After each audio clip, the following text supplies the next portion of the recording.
Hyvät ystävät, Kalasataman asukkaat, tervetuloa tähän taiteilija Villu Jaannison Kuukkeli-teoksen julkistamistilaisuuteen.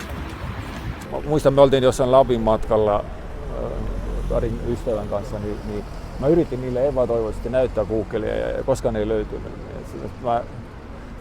Sitten jotenkin siinä aikana ne alkoi puhua mun kanssa taidemuseona. Sitten mä sanoin, että mä teen Kuukkelin. Ja ne oli ihan, että joo, että tee vaan. Ja, että ei se ole oikeastaan mitään muuta syytä. Myöhemmin kyllä se Kuukkeli on niin kuin jännä lintu, se on niin paljon tämmöistä tarinaa takana. Eniten mua niin tietysti hermostuttaa se, että tulee joku oikea Kuukkelin asiantuntija sanoo, että ei se mikään Kuukkeli ole, mutta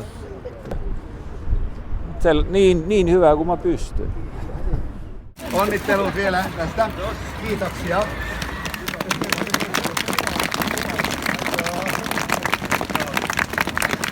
Ja juhlallisesti ilmoitan, että Kuukkeli on laskeutunut Kalasatamaan.